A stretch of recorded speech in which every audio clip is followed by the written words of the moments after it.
Alright, what's going on, guys? Trev back again, here to bring you another video. This one's going to be doing my review for this week's episode of the Walking Dead television series, of course, on AMC. This one we got to see the Oscars competition episode, so to speak. This is Season 6, Episode 11, Knots Untie.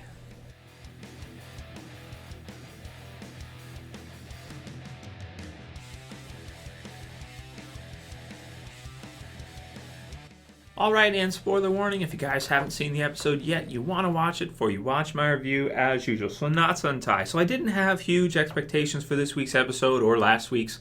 They packed so much into episode 9, No Way Out. It's like, how much more you got for this season. I really think maybe they should have spread that one out a little bit, maybe made it a couple episodes, but it made for like the best episode ever to cram it all into one. So last week we kind of had a lighter, funnier episode, episode 10. We get the introduction of Jesus, who in the television series, to me, seems a lot different from the comic book series version. Tom Payne's, interpretation of it. Of course, he is actually smaller. Some people were arguing about that. We talked about that last summer because there were some pictures that were released, and I'm like, wow, he looks a lot smaller than Rick and Daryl, and he is. He clearly is. I mean, you could see it in this episode as well too. He's not that physically imposing, but it kind of adds to kind of the trickery and kind of the sneakiness that he has as a character. So, in this week, we actually, to my surprise, because I thought they were going to somehow stretch this out or do something, throw us through some kind of twist so that we wouldn't actually see the hilltop, because I figured it wouldn't be done by this time. But it was, and we actually got to see it, and it looks pretty good in the TV series. I wouldn't say that it's incredible or anything compared to the comic book series version. I got the sense that the comic book series version was quite a bit bigger, but to make something like that come to real life, I think they did a pretty good job of it. I mean, if you look at kind of the wood and the way it comes up and everything around, it's a pretty kind of a different looking place. It's something maybe from medieval times or something. You got like these big wooden walls, and there's like these big like lumber, like trees, that they've put out. I don't know the technical terms for this. It's something so specific. And then you got the guys with like spears. You got Cal. He's out there with a spear. He's ready to like throw a spear at them and stuff. It's just quite a bit different from what we're used to in The Walking Dead. It's a unique community. I liked, of course, the house on the top of the hilltop. Let's see, Jesus did say its name, and he called it a museum. Starts with a B, right? I wrote it down, but I can't find it. Look at Barrington House. I think that's what he called it. I have to watch this one again, and my apologies for this review. I've only seen the episode once at this time when I'm doing this review. I really got to watch it again because it was pretty packed full of new characters and names and stuff, and some of it's different from the comic book series, but a lot of it is very close to it. Just continuously impressed with the speed at which they're going through the comic book series part in season 6 is crazy. But from the promo, which we'll talk about in a predictions video after I do this in about an hour, it looks like probably we're going to see Rick's group engage Negan's group pretty quickly, which looks like it's going to be different from the the comic book series version, and they're going to add in some stuff there and maybe have a couple episodes of some exciting kind of new parts, maybe deal with a part of Negan's group in one of his outposts or something like that, because he has some different locations and his saviors and their different spots that they actually do have. Rick and the group, of course, having no idea what they're getting into, and Daryl, kind of calling it out as some kind of boogeyman, so to speak, and maybe getting a little bit too much confidence from having killed off, this whole group of the guys on the bikes led by our unnamed savior, so to speak, with the rocket launcher. So, you got to think at this point, he would think that they're just about freaking unstoppable. I mean, look at all the stuff they've been through. He's killed Mitch, of course, with the battle with the governor. He's taken down the tank. I mean, he's taken down all those guys. The amount of surviving kind of enemies that Rick and the group have taken on at this point. You would think they would build up some confidence, like we can handle it, whatever it is. This is what we're good at. This is what we're best at. Maybe you guys in the hilltop are good at farming and you're good at growing stuff, but this is what we do, right? We are the Walking Dead. So it's cool. It is good, and I liked how Daryl's the first one to bring it up, to call it out, like we can take we'll take these guys on. It makes perfect sense, and it makes sense that they would, put him in there. And I like this episode too, how Rick didn't Rick didn't own everything. He gives Maggie the negotiation. Daryl comes in there. Michonne says, okay, yeah, it's cool. Everything, it's cool. And then Rick, yeah, it's cool. So he's starting to really become more of a less Rick-tatorship, more of a democracy. No, that doesn't work. Democracy. They vote on stuff. They put in their opinion, and this kind of deal. And also did you see in the promo, Morgan does not look pleased. Did you see his face? He's like looking at Rick. All life is precious, Rick. This is not a good idea, right? He's not impressed. Morgan is not impressed. Okay, so funny to see how he reacts to this and what he thinks. And in this case, we've all been talking about how Morgan, he's too lenient on the wolf and he's wrong and this kind of deal. Well, he's about to be very right, probably pretty soon. So again, we'll focus on that in the predictions video later. But with regards to the Hilltop and Gregory, Xander Berkeley, really cool version of Gregory. I'd say better than the comic book series off the bat. He's more...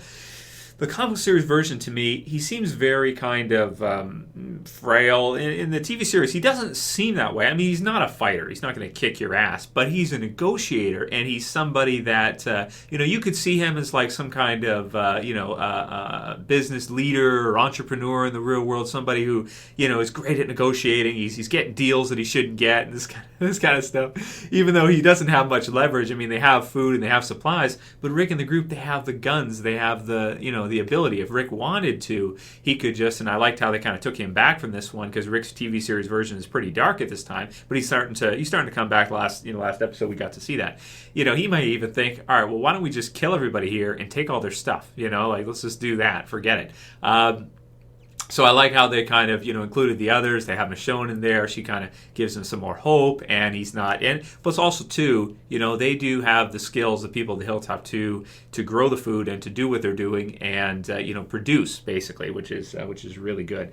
So I liked Gregory quite a bit, and they even included the scene, which I wasn't sure if they were going to just because of spacing, where we have the television series version of Ethan, who looks quite a bit more scary, kind of looks a bit like Abraham, kind of like bigger, type of guy, and he's like stabbing him, and then you get in the whole skirmish. Probably the most exciting part of the episode is when they get in the entire skirmish, and then he's almost got Rick, and then Rick, comes back at him and everything.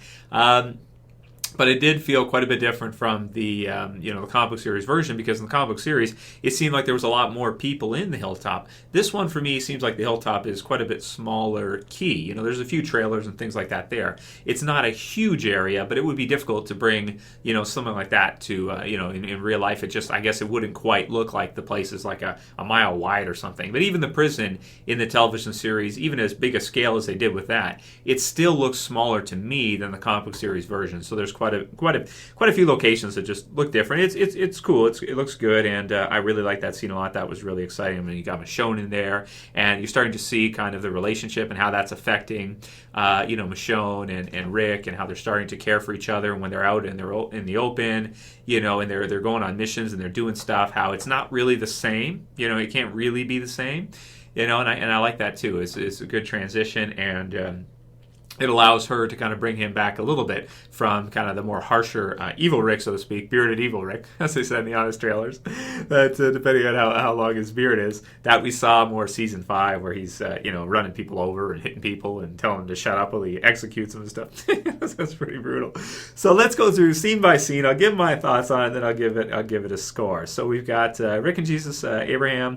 We got the Sasha and Rosita part, which was a nice transition. I liked how they went from, he's kind of talking to her, and then he's like in bed with Rosita, and she gives him the taillight. She made him like this necklace, and she loves him and all this stuff, and he's confused all the way through the episode, doesn't know what to do. Is it Robin Williams? I think it's a Robin Williams joke where he says, I'm going to butcher this, but God gave man both a brain and a penis and only enough blood to use one at a time.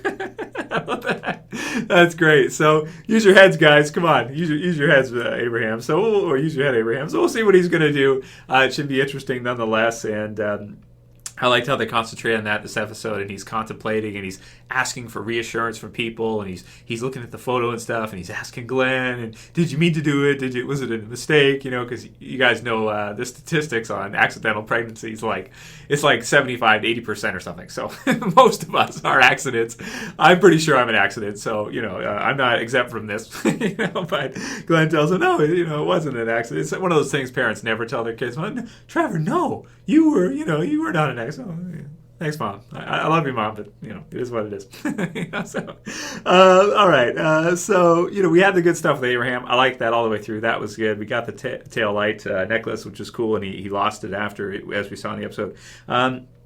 Maggie and Glenn, it'll grow. We're talking about the making some small things, and Gregory kind of bashes the fact that what she's growing is not going to be that it's not food that's going to be that filling, like you're talking corn and stuff like that, wheat and hemp, and it's just different things like this that they can really use to stay strong and survive on without getting too frail or too weak or losing too much muscle tissue and things like that from lack of protein and just having simple fruits and veggies.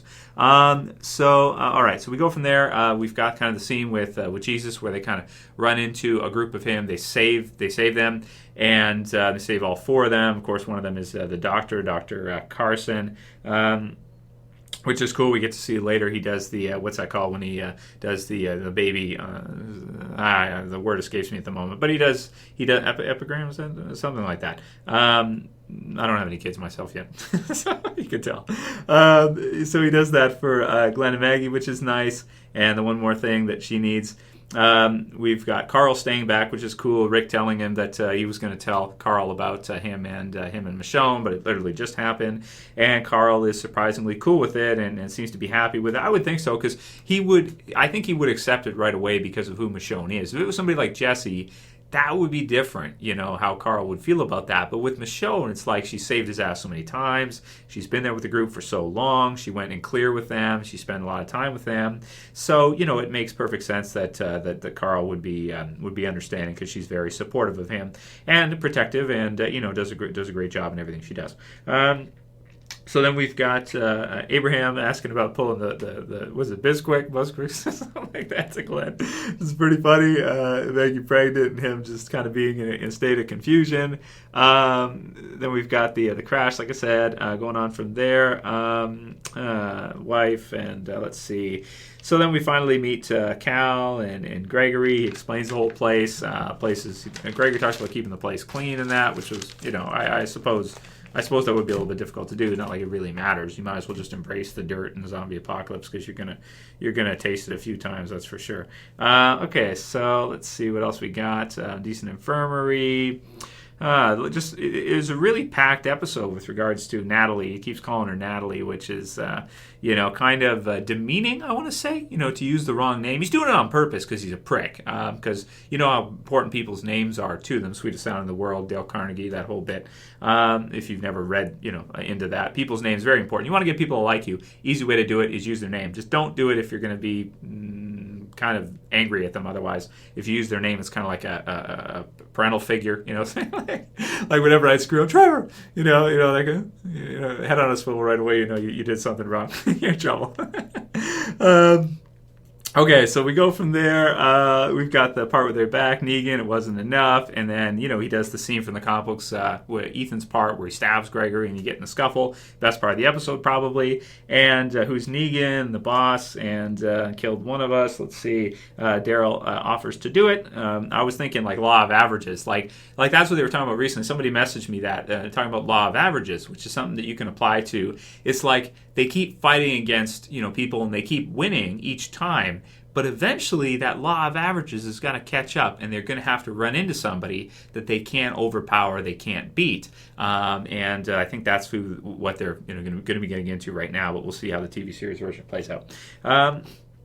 And let's see. So then eventually Maggie plays hardball after Gregory's weak and been stabbed, and she asks for the same thing Negan asked for, even more, which is half of everything. And Gregory realizes he really can't say no. I mean, he kind of can say no, but it's based on an empathy. It comes from a place of requesting empathy and conscientiousness. So in other words, like asking somebody to be a good person, and you have kind of the angle morals and ethics are a privilege of a rich society. So you get kind of the wolves psychology again, right?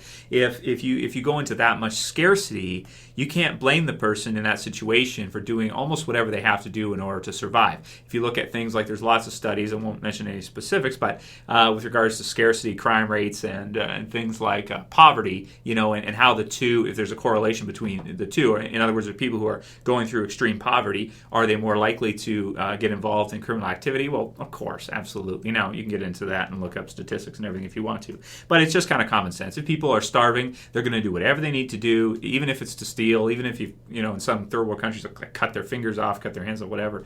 Even barring that, sometimes they'll still do it because they get so hungry, right? They just can't even control themselves. They're just so, in such a state of scarcity. So Gregory's appealing to their kind of they could just kill them all and take all their stuff, but that's not who our group is. And he's appealing to that they're good people, right? I'm not saying don't be a good person. I'm saying Gregory is kind of, using that. But eventually he gives in and he gives them half, and, they agree to work with him and check out this Negan thing and maybe save his buddy and kill Negan if he doesn't turn out to be a huge threat. But we'll have to see, how big of a threat he actually ends up being. So, so the Michonne part, we fight, and she doesn't seem to be sure of it, but we'll win, and then we're going to have to fight. So in terms of the score for the episode, I'm going to give this one an 8.4, I think. Yeah, 8.4, because this is a good episode in terms of building a new story very quickly. We got to see a lot of, the new location and everything. We got to meet a lot of new characters. We got to set up for a completely new story, and it's going to take the series in, a larger world, as Jesus said before the intro roll. There's going to be world's about to get a lot larger, or you're going to enter basically a larger world now, because there's different groups, there's different things that are happening, and Rick's group with Alexandria has kind of been by themselves. They haven't known about these other groups and kind of trade and things like that they have going on. So, I liked it a lot, man. So that was my perspective. It's a little bit slower because it's building a new story. If you want a more exciting, crazy episode, lots of killing and zombies and everything, No Way Out is where you're at. But again, that's the climax. That's over. That part's over. That part of the story's done. Now we build up to something new, which is a new storyline, and this one did great for what it's supposed to do, which is to get us set on a track to a completely new story. So I liked it. It was good. It wasn't fantastic. It wasn't terrible. It was a good episode, solid episode. Right around this time is when we get some slower episodes like Still and stuff like that, and them and stuff. So let me know what you guys thought. Write your comments below. Predictions video will be posted in about an hour after I watch the the promo and sneak peeks a couple more times. Good episode. Just good. Good. That's it. Okay, that'll be it for this review, guys. If you liked it, you know what to do. As usual, please thumb it up below. I appreciate you thumbing it up. You can share, you can favorite, and if you're new and you want to subscribe to my YouTube channel, I got on my YouTube shirt. Subscribe to the YouTube channel at the bottom left. That's it for this one. See you guys again real soon. In about an hour. It's Trev. Saying peace.